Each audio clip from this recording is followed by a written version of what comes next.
El presidente Mauricio Macri, el presidente argentino, está en París y esta tarde se va a reunir con Emmanuel Macron, el presidente francés. Ha habido dentro de los objetivos de Macri uno que consiste en que quiere él tumbar esa barrera que existe para que Mercosur, un grupo del cual forma parte Argentina, pueda firmar un tratado de libre comercio con la Unión Europea. Pero los franceses tienen varias reservas y Mauricio Macri, el presidente galo, también. El encuentro será en el Palacio del Elíseo.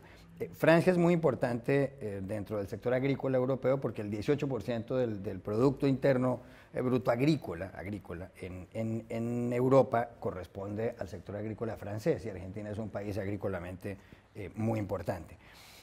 Pero, ¿qué ocurre? A Macri le interesa muchísimo esto porque actualmente los productos argentinos tienen acceso al 9% del PIB mundial, según relata justamente el periódico La Nación hoy.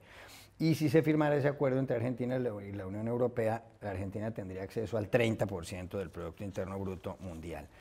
Pero dentro de las reservas de Macri, algunas las comparten ciertas entidades. Por ejemplo, el Banco Crédit Agricole en Francia dice que el Banco Central Argentino, lo que llamaríamos el Banco de la República en Colombia o la Reserva Federal en Estados Unidos, tiene problemas porque tiene mucho de qué ocuparse. Las estadísticas pasadas no son fiables, dice por ejemplo este banco.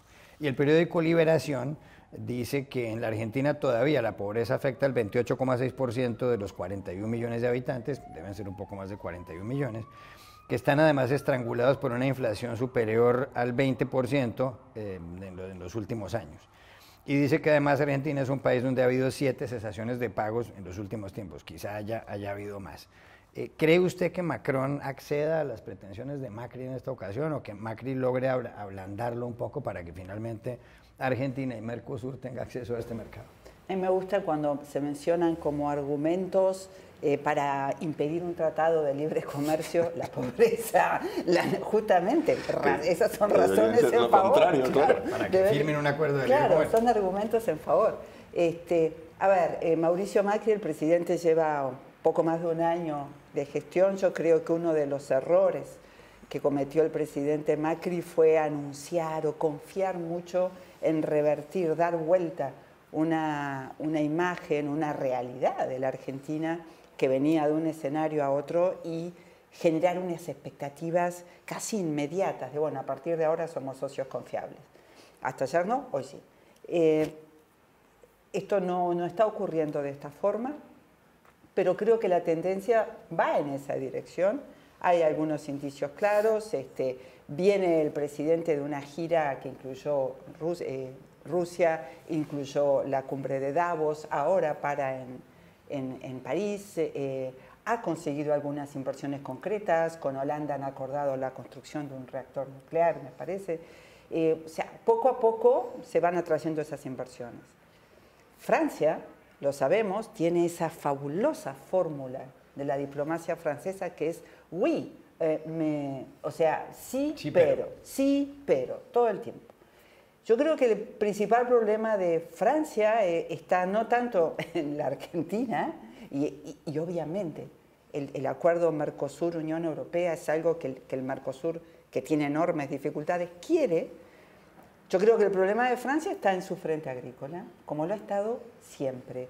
Es importante, Francia es uno de los principales, si no el principal productor agrícola de la Unión Europea, defiende ese sector y el Mercosur viene a competirle ahí.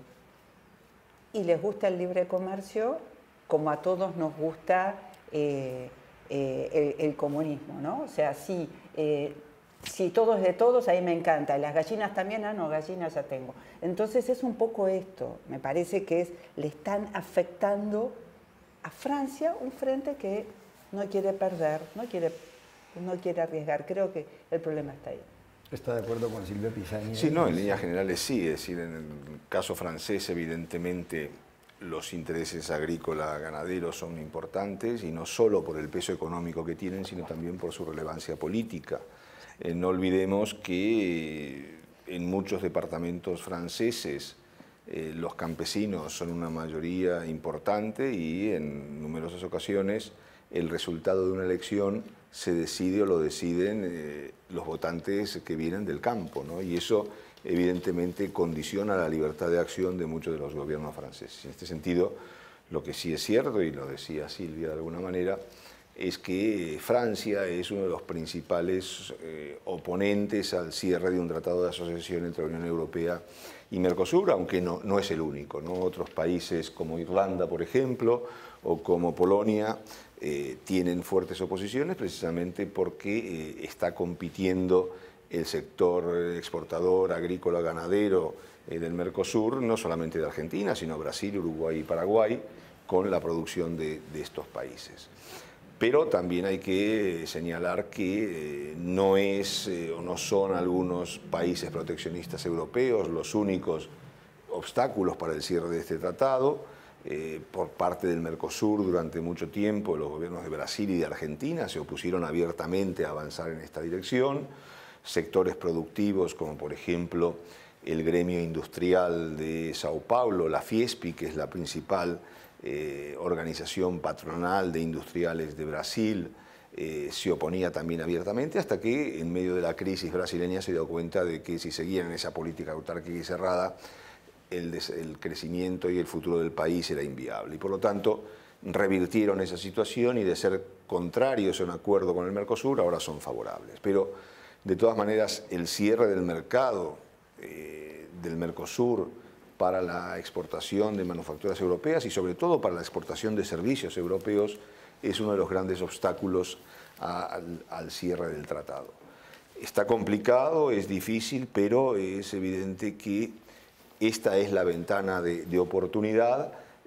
Macron lo sabe, Macri también, y en ese sentido, si bien Macron ha hecho algunas apuestas proteccionistas, también en las últimas semanas, meses, ha mostrado una cierta orientación más favorable a cerrar un tratado en esta dirección. ¿Por qué? Por varios motivos. En primer lugar, precisamente porque este es el momento de que la Unión Europea, sobre todo con el Brexit por un lado y el proteccionismo de Estados Unidos por el otro, y en Davos tanto Angela Merkel como Macron reforzaron ese espíritu abierto a la globalización de la Unión Europea.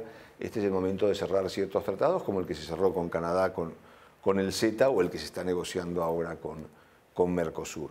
Y en ese sentido habrá que ver si Macron cede y llegamos a marzo con la buena noticia, porque esto no sería solo importante para Mercosur, porque le abriría el mercado europeo, sino sobre todo sería importante para la Unión Europea, porque le permitiría transmitir un mensaje no solamente de que a América Latina le importa, sino de que el mundo en general le importa, y que frente a la cerrazón de Estados Unidos, la nueva referencia para el mundo globalizado y el libre comercio es precisamente la Unión Europea.